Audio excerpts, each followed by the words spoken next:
Muito bom dia, boa tarde, boa noite, boa madrugada. É um grande prazer em recebê-los. Aqui nós estamos na varanda da minha casa em Guarapari, estado do Espírito Santo.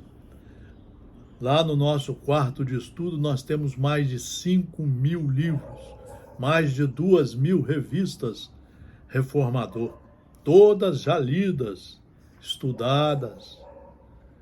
Aqui nessa mesa hoje nós temos a mesa da minha varanda, temos mais de 40 livros aqui. Estamos lendo 3 livros ao mesmo tempo. E hoje nós queríamos fazer uma aula vídeo diferente. Aqui não tem palestra nem palestrante. Graças a Deus.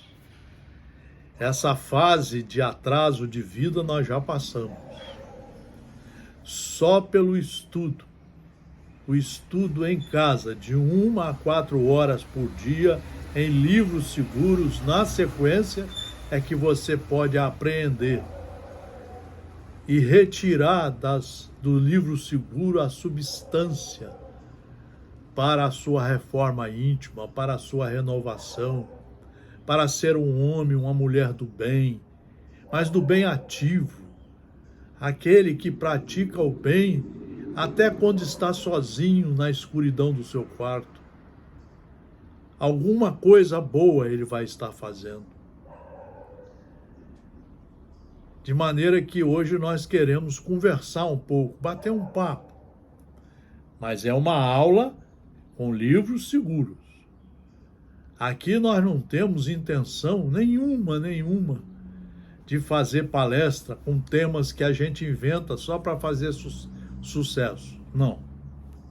Vamos pegar o livro dos Espíritos e é o primeiro livro da coletânea de 5 da doutrina espírita. Para ser espírita tem que ler as 5 obras básicas, uma de cada vez, tem que ser todo dia, senão não aprende nada. 95% das pessoas não conhecem as obras básicas, não conhecem Jesus. Falam de Deus sem conhecer.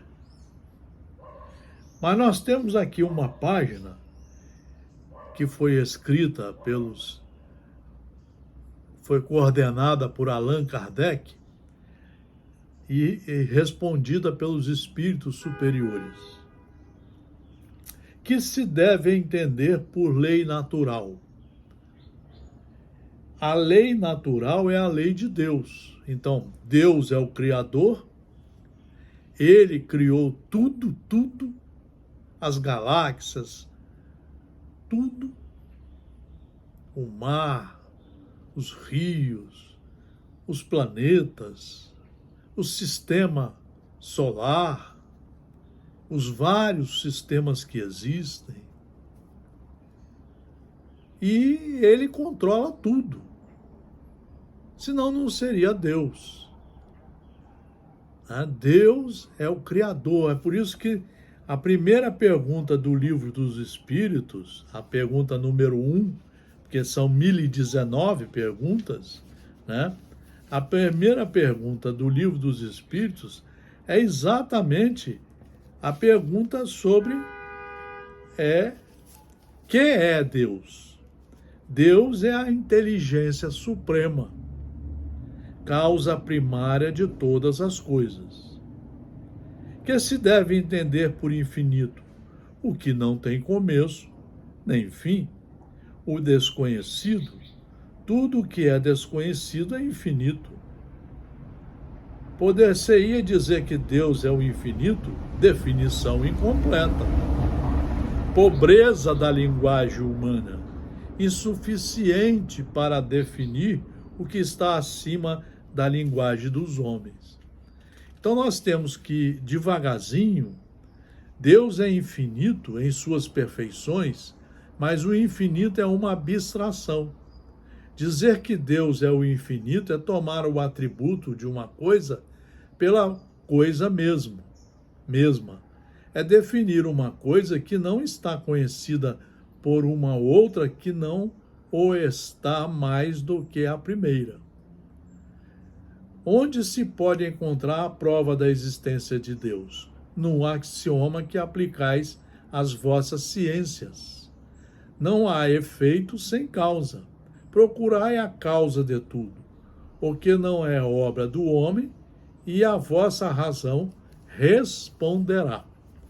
Como o nosso assunto hoje não é esse aqui, quer dizer, mas diretamente é o outro, né? Então nós vamos ver aqui na questão 614, né? Que se deve entender por lei natural. É a lei natural é a lei de Deus. Então, você vai ver que nós temos os vulcões, os tufões, a maré cheia, a maré baixa, a lua, os astros em torno do sol. Nós temos todo um sistema. Nós temos o nascimento da vida, o surgimento da vida na Terra há 40 milhões de anos. Como é que a pessoa pode não acreditar em Deus? Até que com o surgimento de vários aspectos científicos, né, ele permite a vinda, o surgimento do Homo sapiens. Ele permite que seus filhos comecem a habitar a Terra e transforma a Terra, pelo que nós sabemos, numa escola. Então existe uma lei natural de justiça, uma lei natural de progresso, uma lei natural de civilidade, de reencarnação. Tudo isso está nas 5 obras básicas. Jesus falou isso lá no apóstolo João, que ele deixaria vir o Consolador prometido para explicar, em definitivo, como funcionam as leis, para que nós estudemos essas leis e saibamos segui-las pelo raciocínio, pelo discernimento, pela inteligência. Pela inteligência, o homem inteligente, a mulher inteligente, é aquele que se reconhece como filho de Deus e passa a estudar suas leis e as cumpri-las. Então, eles dizem aqui, é a única verdadeira para a felicidade do homem. Indica-lhe o que deve fazer ou deixar de fazer, e ele só é infeliz quando dela se afasta. Prestem atenção, senhores, senhoras, meus amigos, minhas amigas, meus irmãos, minhas irmãs, jovens, pessoas que estão nos acompanhando pelo Instagram, pelo YouTube, pelo Facebook. Olha, esse é um estudo que tem que ser muito bem aprofundado. Se eu sou filho de Deus, eu devo conhecer suas leis. Aonde é que estão suas leis? Nos mandamentos de Moisés, nos 4 evangelhos de Jesus, nas cartas de Paulo e Pedro, em Atos dos Apóstolos, escrito por Lucas. E aí, 1857 anos depois, Jesus é o melhor aluno que Deus enviou para nós à Terra. Ele veio complementar as leis e nos ensinar como nos reconciliarmos com Deus, ou seja, como seguirmos as suas leis como seus filhos. Então, é a única verdadeira para a felicidade do homem. Vejam, o homem procura a felicidade nas coisas da matéria, no álcool, as bebidas alcoólicas, todas elas fazem mal e tiram você do seu caminho sério. Nas drogas ilícitas, o Brasil é o maior consumidor de álcool do mundo, da cachaça, do vinho, que só faz mal. Ninguém, o ser humano, não seria construído por Deus para depender de álcool. Vejam a ignorância de certos setores do materialismo. Vejam, desrespeitar as leis, não acreditar na ciência, não saber estudar as leis de Deus para amar a Deus, ao próximo como a si mesmo. Olha que exercício, isso demora 200, 300, 400 anos. É a única verdadeira para a felicidade do homem. Então o homem vai ter que aprender a estudar e renunciar a uma série de coisas que o mundo material lhe oferece. Vejam a corrupção. Vejam como é que o Congresso Nacional funciona só por interesses de poder corrupto, de massacrar cada vez mais os nossos irmãos carentes, pobres. Vejam,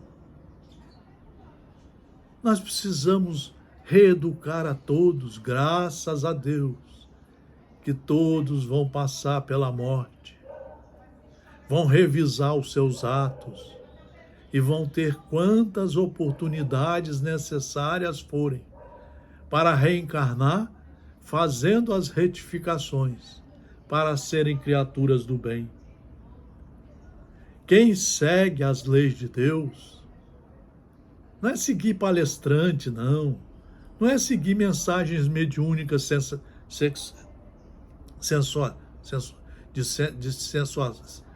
sensacionalismo, não é seguir livros anímicos, não, da animismo puro, não, é seguir os livros que foram escritos através da mediunidade segura. Nós não precisamos quase mais de livros, só estudar os que temos. Indica-lhe o que deve fazer ou deixar de fazer, e ele só é infeliz quando dela se afasta. Então vejam, senhores e senhoras, que nós temos todo um material para a gente não perder mais tempo com congressos, com uma série de coisas que é só para mostrar as plásticas e os vestidos caros e gastos no consumismo selvagem que está por aí. A todos os homens facultou Deus os meios de conhecerem suas leis. Todos podem conhecê-la, mas nem todos a compreendem, porque cada um está num nível intelectual, num nível moral, ético, num nível de progresso. Os homens de bem e os que se decidem a investigá-la, quer dizer, estudar as leis, são os que melhor a compreendem.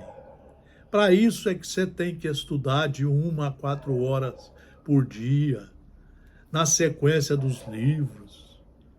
Às vezes você tem que ler esse livro durante 6 vezes numa encarnação.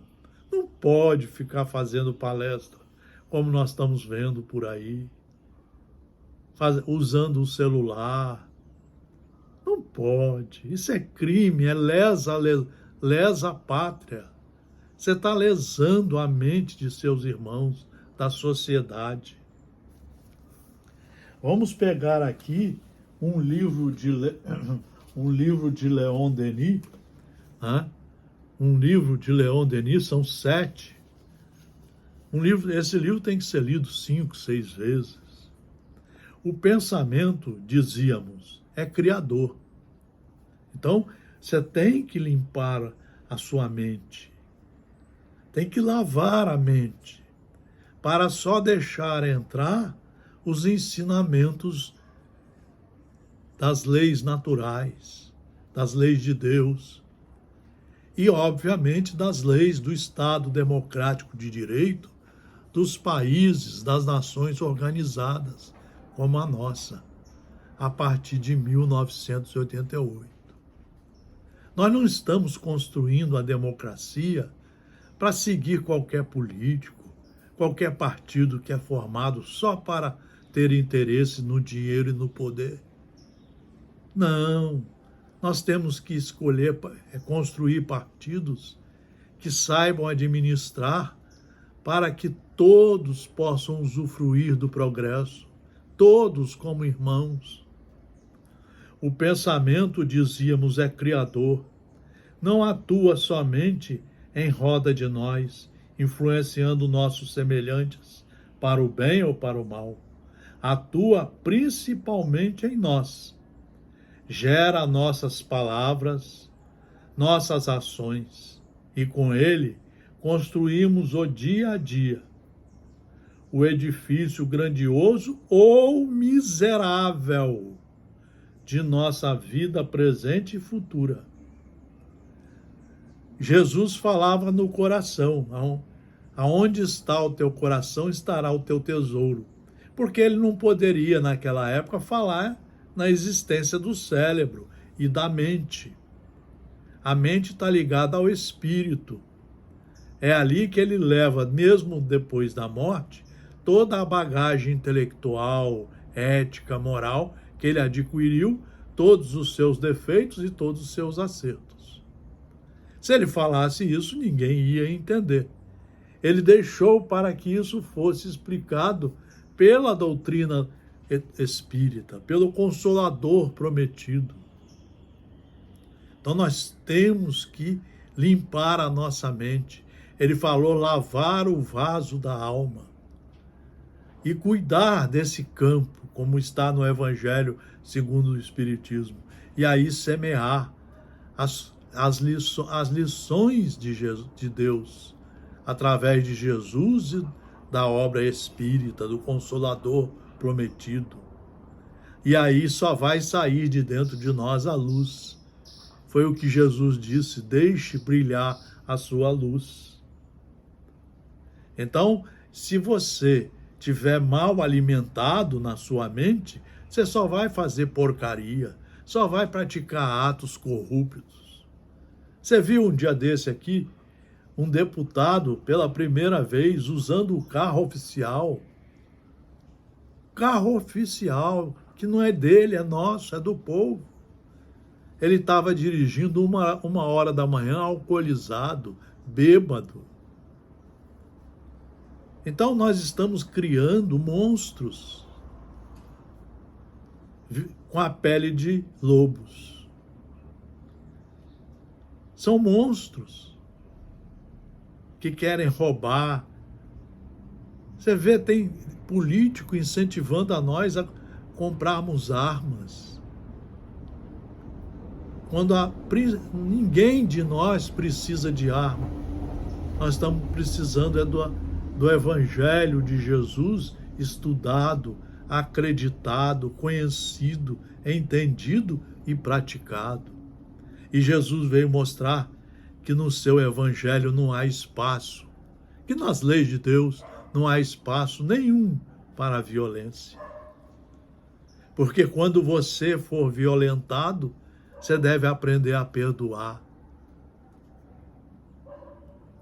E perdoar vai lhe fazer muito bem, porque você corta ali a continuação de crimes terríveis que nós, às vezes, praticamos na sociedade materialista.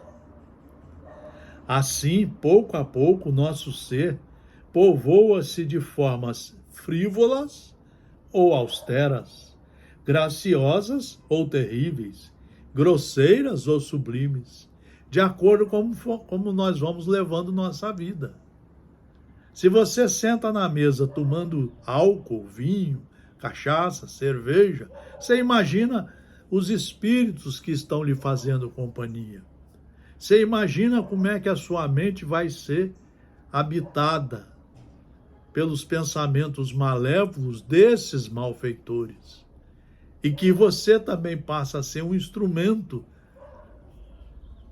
desses malfeitores. Então nós vamos ver que tudo depende de nós. Nós precisamos tomar decisões. E aí nos fala Leon Denis: os raios do bem e as sombras do mal se confundem nessas cabeças que passam o dia todo, uns falando mal dos outros, assistindo filmes terríveis, bebendo, tomando remédios sem receita médica, e assim vai. Como é que você quer estar no final do dia? Como é que você vai passar a sua noite? Obviamente que você não vai passar bem. Quem não cuida da alma, do espírito, as doenças, além de atingir o espírito de forma grave, levando às vezes à beira do suicídio, da depressão, da ansiedade, do nervosismo, da insatisfação, vai também levar essas doenças para o corpo físico. Isso já foi explicado pelos estudos do Consolador Prometido, mas também já é reconhecido pela ciência. A mente boa transforma o corpo também bom. E no Evangelho segundo o Espiritismo nós vamos ver isso.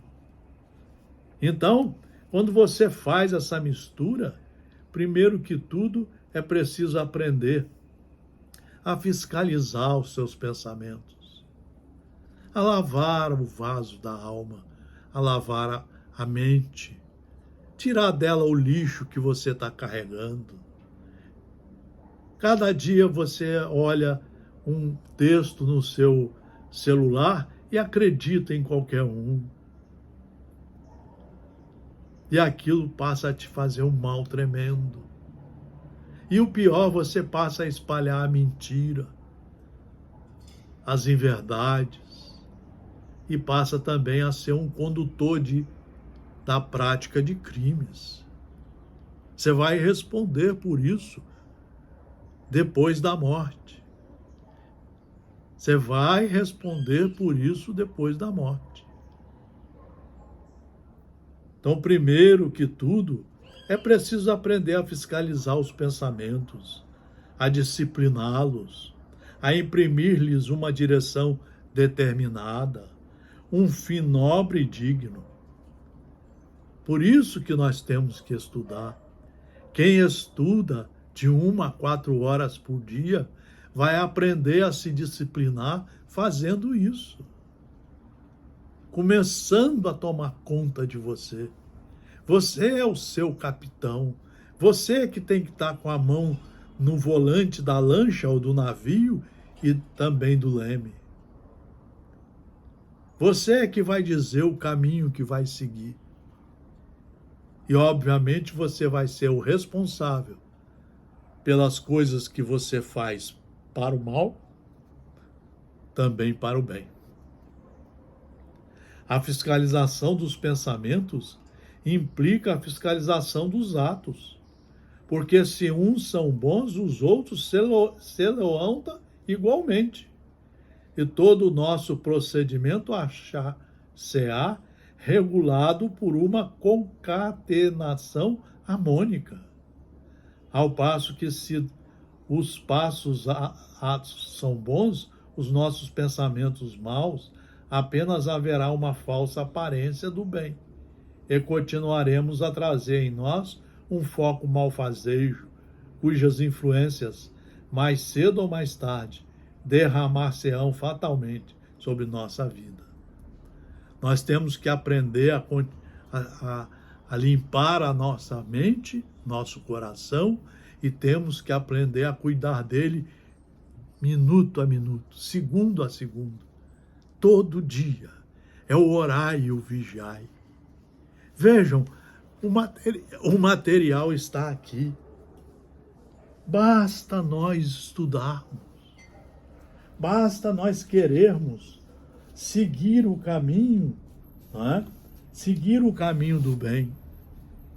Olha o que fala sobre o que Allan Kardec, não é?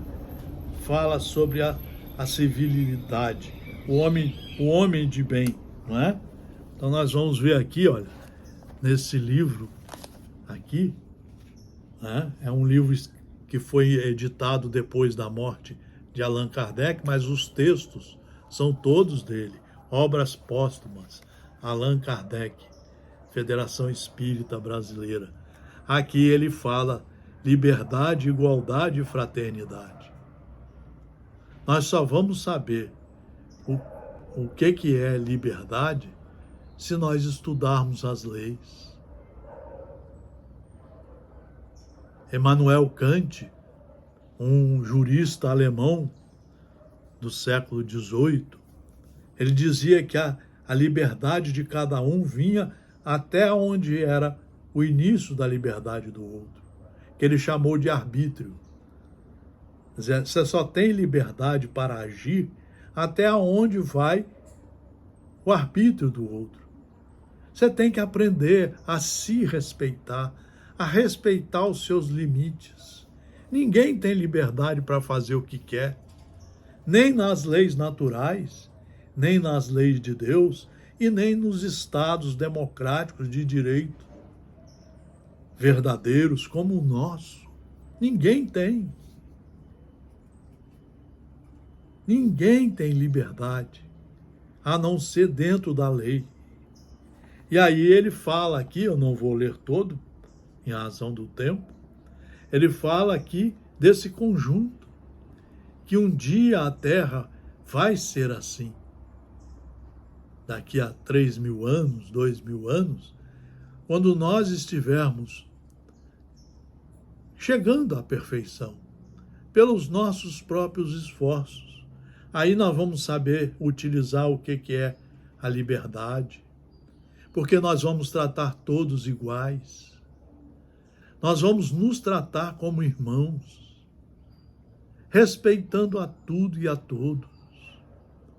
E aí vai nascer uma das coisas que ele fala mais lindas do mundo, a fraternidade.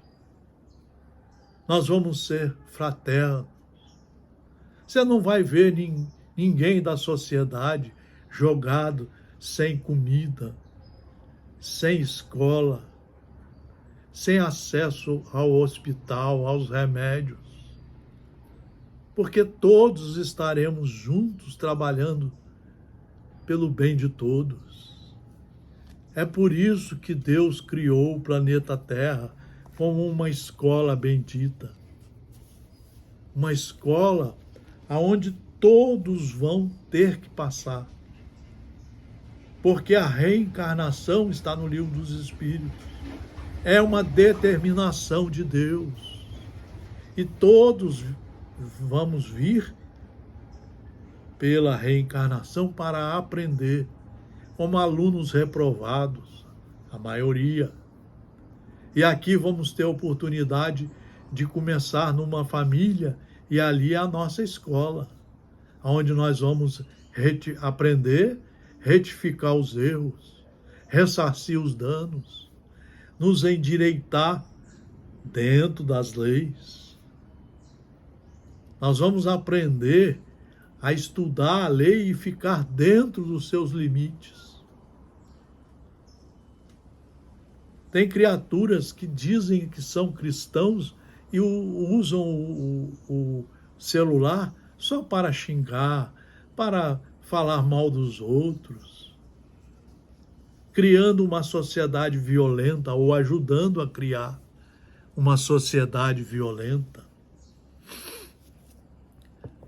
Agora, meus amigos, nós vamos separar aqui, vocês estão vendo, isso é aula só de livros seguros. Nós vamos separar aqui um livro, O Pão Nosso, de Emmanuel, que eu leio há 50 anos. Já li cada livro desse mais de 12 vezes. E o pessoal pensa que é para ler correndo. Não. Cada lição, às vezes, você demora 5 meses para aprender a lição. Ou tirar dela a substância para ajudar a te disciplinar, a te educar, a ser uma pessoa do bem, a ser sereno, manso e pacífico, a ser respeitador das leis, aprender a ser subordinado às leis. E aí, ele diz assim, numa lição, que nós separamos aqui só para, porque são muitas lições, né? Só para efeito da nossa aula. Convite ao bem, mas quando fores convidado, vai. Disse Jesus, está em Lucas. O convite sagrado é repetido anos a fio. Vem por intermédio dos amorosos pais humanos. Quantos pais que não estão fazendo um esforço tremendo para educar os filhos. E às vezes dá tudo errado, mas porque não souberam se educar. Quem não soube se educar, obviamente, tem dificuldade de educar o próximo. Através dos pais, dos mentores escolares, dos professores. Nós temos que aprender a respeitar a escola. Foi Deus que criou esse caminhar, família, escola. É ali que nós vamos aprender com os professores a buscar esses ensinamentos profundos para a formação do ser que está ali. Que não é um ser novo, às vezes é velho, mas está num corpo novo, porque precisa recomeçar da infância, revendo todos os seus ensinamentos, retificando-os e procurando se enquadrar nas leis verdadeiras, da leitura salutar, estudar de 1 a 4 horas por dia. 95% dos espíritas não conhecem as obras básicas, não conhecem as obras de Jesus, porque só leram assim soltamente. 95%. Pergunta qual palestrante que estudou as obras básicas, estudando na sequência de 1 a 4 horas por dia, todo dia, inclusive sábado e domingo. Pergunta. Mas ele tem que ser verdadeiro e não mentiroso. A leitura salutar, o sentimento religioso, dos amigos comuns. Jesus não deixa de nos chamar a todo instante, pela doença, às vezes pelo sofrimento. Aqui é um livro amigo revelando a verdade em silêncio. Ali um companheiro generoso que insiste em favor das realidades luminosas da vida. A rebeldia, porém, ainda mesmo em plena madureza do homem, costuma rir inconscientemente. Eu vejo isso há 50 anos. O pessoal da nossa religião só ri quando você fala em estudar. Debocham. Mas adoram fazer seminários e palestras, sem nenhuma base moral, sem nenhuma base pedagógica, didática. Adoram. Ainda mais agora que você copia um pedaço de um livro e bota na máquina. E tira a onda no palco que você conhece tudo. E o pessoal acredita. O estudo é lendo em casa todo dia. E todo dia fazendo essa faxina. Fazendo esta construção do homem novo, da mulher nova, do homem integral, da mulher integral, Você que vai fazer a sua autoeducação. É você, é obra sua, a responsabilidade é sua. Não bote a culpa em ninguém. No Evangelho de Jesus, o convite ao bem reveste-se de claridades eternas. Atendendo-o, poderemos seguir ao encontro de nosso Pai sem hesitações. Vejam, Emmanuel, que frase profunda. Vejam, que frase profunda. E aí ele diz, em preparação, um dia traduziremos o Evangelho. Mas para isso você tem que ler o Evangelho de 1 a 4 horas, todo dia, e às vezes lê-lo 6 vezes. Você que faz palestra. Você que tem medo de conversar com os que estudam. Você que não recebe telefonemas dos mais velhos. Você que quando encontra com a gente no supermercado, fica roxa de ódio. Você que ainda se alcooliza muito durante a semana para depois fazer palestra para os outros.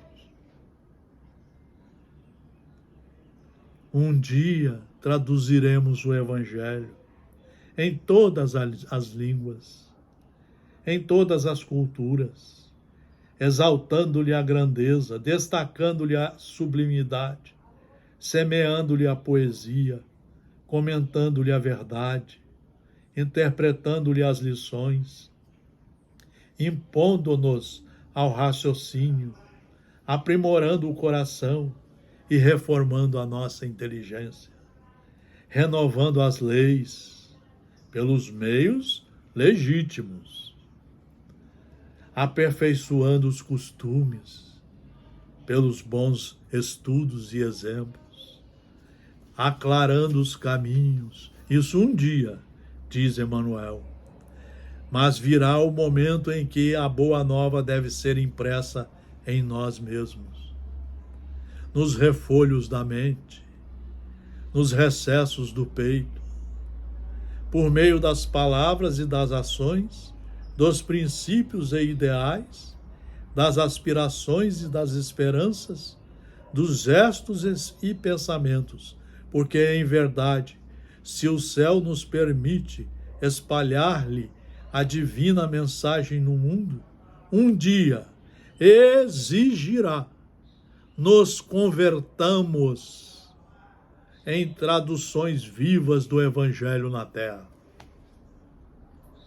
Esse é o caminho, meus senhores e minhas senhoras, meus amigos, minhas amigas. Olha o tempo que nós perdemos. Nós perdemos tempo em fazer passeatas seguindo pessoas que não estudam, terroristas, criminosos. Nós combatemos, nós falamos das instituições sem conhecê-las, sem estudá-las. Nós falamos dos outros, das pessoas, sem nenhuma condição moral e ética. Nós estragamos, às vezes, uma sociedade inteira que vai pagar caro, às vezes, por 200, 300 anos, os malefeitos que nós praticamos. Olha o tempo que nós estamos perdendo, em vez de sermos honestos, bons, de sabermos corrigir os nossos pensamentos, nossa língua, nosso olhar, nosso ouvido, nossas ações, de não termos vergonha do que fazemos. E aí, ele diz, no futuro, quando o homem gravar na própria alma os parágrafos luminosos da divina lei, o companheiro não repreenderá o companheiro, o irmão não denunciará outro irmão, o cárcere cerrará suas portas, as prisões, os tribunais quedarão em silêncio, os canhões serão convertidos em arados, homens de armas volverão à sementeira do solo, Homens de armas voltarão a semear o solo, trabalhar com o arado, com a enxada, para ajudar a alimentar os irmãos de humanidade. O ódio será expulso do mundo. Ele será expulso por nós, com a nossa reforma íntima, com o nosso caminhar pela perfeição que está nos ensinamentos trazidos por Jesus das leis de Deus. As baionetas repousarão, as máquinas não vomitarão chamas para o incêndio e para a morte, mas cuidarão pacificamente do progresso planetário. A justiça será ultrapassada pelo amor. Os filhos da fé não somente serão justos, mas bons, profundamente bons. A prece constituir-se-á de alegria e louvor, e as casas de oração estarão consagradas ao trabalho sublime da fraternidade suprema. É isso que o nosso querido Allan Kardec fala em Obras Póstumas. Fraternidade suprema. A pregação da lei viverá nos atos e pensamentos de todos, porque o Cordeiro de Deus terá transformado o coração de cada homem em tabernáculo de luz eterna, em que o seu reino divino resplandecerá para sempre. O dia que nós soubermos o Evangelho na ponta da língua, que ele estiver gravado na nossa mente, de nós só sairá luz, bondade, como ele fala aqui. Essas eram as reflexões que nós queríamos fazer nesse dia maravilhoso aqui na minha varanda, e desejando um abraço fraterno a todos vocês, com as minhas flores, mas principalmente que nasça em vocês a vontade de estudar o Mestre Jesus em seus evangelhos, que nasça a vontade de estudar de uma a 4 horas por dia, todo dia, se reformando, só praticando os atos do bem, começando por você, chegando a toda a sociedade, estudando as obras básicas da doutrina, o Consolador prometido, o explicador de como funcionam as leis, para que você seja um fiel cumpridor delas. É aí que ele quis falar no discurso das bem-aventuranças, que nós, se estudássemos e colocássemos em prática os estudos, nós nos tornaríamos bem-aventurados e transformaríamos esse planeta num planeta de paz, de harmonia, mas de harmonia e paz concretas, porque é embasada nas leis de Deus. Um abraço fraterno a todos vocês, aos pais, às mães, aos filhos, à sociedade. Estamos no Instagram, no YouTube e no Facebook. Muito obrigado pela atenção. Um fraternal abraço a todos vocês. Marcelo Paes Barreto, de Guarapari, Espírito Santo, Brasil.